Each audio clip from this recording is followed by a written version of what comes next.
Should you watch another video on animal abuse? Yes, I tried to contact a rabbi and he told me not to contact him again.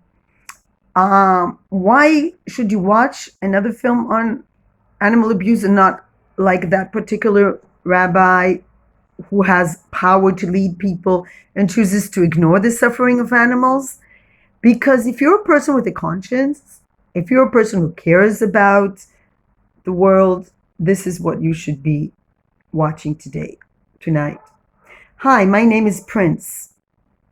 That is, my mom called me Prince. People called me 1110. A few months ago, we really had fun. Fresh green grass, spend our days. Until the day the man came, they galloped towards us, yelling. They were carrying a strange tool that hurt me. That was the last time I saw my mom. They shoved a lot of other cows into a big truck. It was very crowded and cold. We had no choice. We pooped on each other. I hope they don't tell my mom. We rode in the truck until we reached a field with many cows. They left us there. It was raining and freezing cold. From there, they took us to the ship. They used sticks that hurt. I cried and cried, but Mommy didn't come. When the ship started moving, I began to feel sick. Time went, the other cows became sick. Diarrhea. I made a friend. His name was 497. He was smaller and weaker than the others. One day, my friend fell and couldn't get up. The man came. Sometime, something heavy hit the water. The heat was unbearable. The smell got worse and worse. Our own wastes piled around us. My eyes burned. I cried, but my mom didn't come to lick me. One day I was thirsty, but the food and water containers were empty. The heat was unbearable, and then the ship came to a stop. Once again, we were put in a large cage with many cows I've never met before. It was so hot. I saw one of the cows near me, laying on his side. Flies landed on him, and the filth covering his body. A few hours later, he had become bloated. A man in a big machine with a shovel came. He lifted him up and dumped him outside the area with the cages. Mama, I promise, I don't miss you. Mama, please don't come here.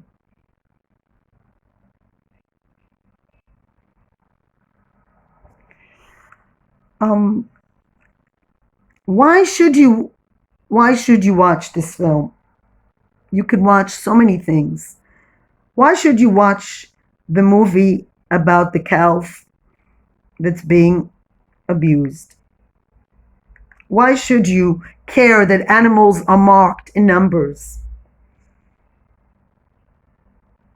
Why should you care that animals are reduced to a number and loaded on ships, overcrowded cages, and treated like objects?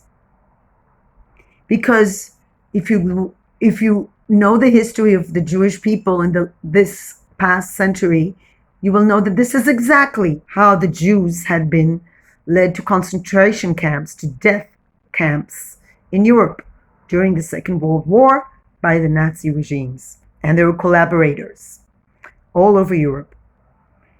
So for a Jewish state that is home to many survivors of the Holocaust, and certainly to their children and their children, to their grandchildren, this has to be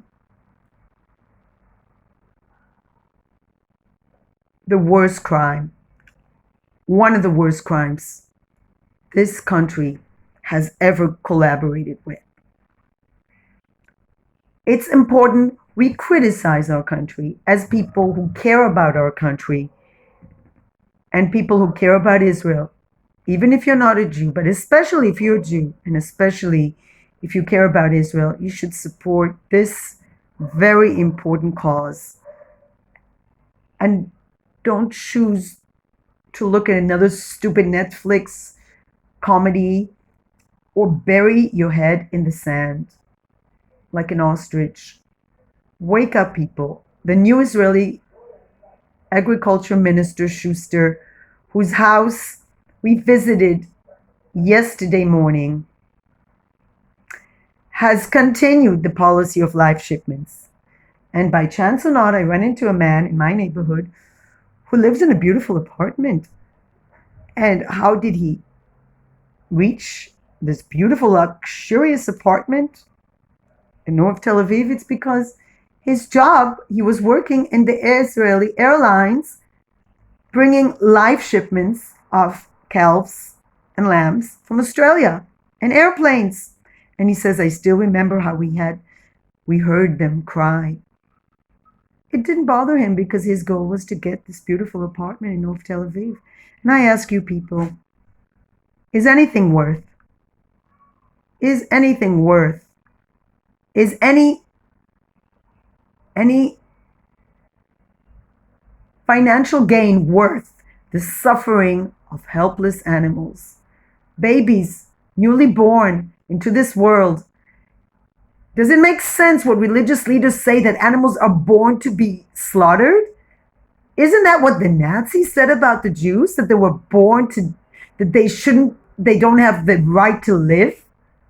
Isn't that what racist people say about people they hate for centuries, that they don't have a right to live?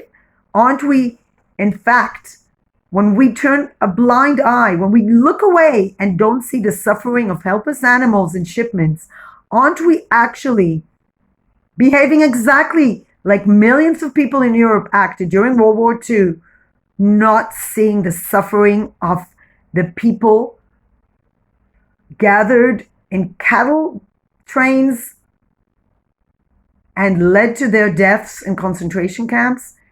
6 million Jews, amongst them more than a million children, were slaughtered in death camps. So how can we as Jews, how can we as human beings, not only Jews, in 2020 continue the same exact policy of treating other living beings as objects, as if they were cardboard, as if they didn't feel like us? If we deny that animals feel like human beings, then we need to see how stupid scientific experiments conducted on animals are. Because if we conduct scientific experiments on animals because they are like us, because they are similar to human beings, because they feel like us, they act like us, and they have the same body parts and the same systems, very similar systems, then why are experiments done on animals if they're so different than us, if they're cardboard pieces? If they're cardboard pieces, how come we have dogs and cats?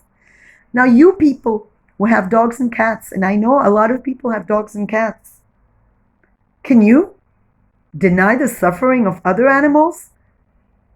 Can you deny that cats and dogs and cows and sheep and all animals, in fact, mammals, share the same emotional ability to bond with their young, to feel attachment to their young, and to feel pain, suffering, and loss? Can you deny that when so much research shows that mammals are very similar to human beings in their ability to feel pain and suffering?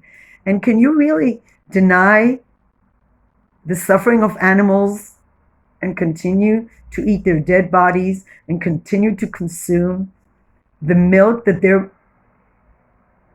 mature mothers produce and stolen so full-grown human beings can feed on their milk produced by nature and by biology for their young ones? So much research shows that consuming meat and milk is so harmful, causes allergies in babies and adults. So why do we continue the dairy industry and the meat industry? Because it's easy to look away? Because it's easy to deny? Or maybe tonight you will watch this film and you will think, and you will place pressure on the Israeli Agriculture Minister Schuster, who since he's been in office continued the live shipment policy. Sadly, Israel did not pass a bill against animal abuse that would have made a difference.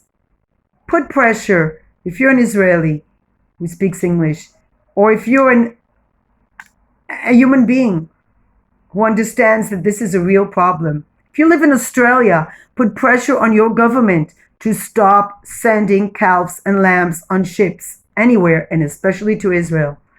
If you're a rabbi, think about it. Think what it means to eat an animal that has been abused when the basis of kosher slaughter is supposed to be preventing pain and suffering, tzar ba'alei chaim, preventing suffering of animals. And yet the rabbis choose to ignore it. I'm not saying all of them, but too many rabbis, too many Jewish religious leaders choose to ignore the suffering of animals imported to Israel when they could be grown in Israel. And yet they do not raise them in Israel only because of the huge profit they're making by buying them for a fraction of the cost in Australia. Why is Israel encouraging Australia to raise these animals and their lives in such a cruel fashion? In the mind of me and many people, all slaughter of animals is wrong. But if you indeed want to eat meat and you say, well, I want cruel-free meat, this is not cruel-free. And rabbis who allow the eating of meat that is kosher should realize this is absolutely not kosher meat. A lamb or a calf that's been beaten, abused, and placed in cages cannot be called kosher. So please put pressure on your rabbis and your religious leaders. If you're a rabbi, please join us and realize that the way we treat animals is the way we treat every living being on this earth. And nobody is born and created. If you believe in God, especially, you should know that there must be a logic in creation. Nobody is born to suffer. Nobody is created to die. No animal is born in order to die. It doesn't make sense, does it? That this beautiful, complex creature was created in order to die. It does not make sense, does it? It doesn't make sense emotionally, logically, financially, actually, as well. If you think of all the disease, the heart disease and cancer that is being treated in hospitals because of meat consumers, especially meat, dead bodies of animals that suffer. So please, choose to watch, to contact this movement, Israel Against Live Shipment, to put pressure on the Israeli Agriculture Ministry, to put pressure on all countries that import animals this way, and especially the rabbis.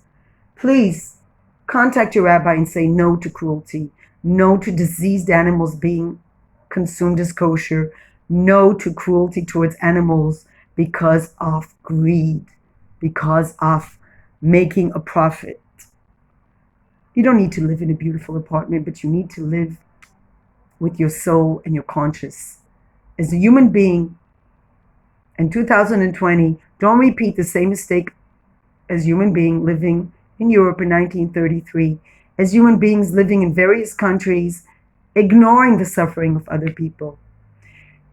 This is not the end, this is the beginning. Making sure you eat cruel-free food is the beginning towards a cruel-free world. And why should we raise our children in a cruel world where abuse is tolerated, where all that matters is money? Peace, light, and love.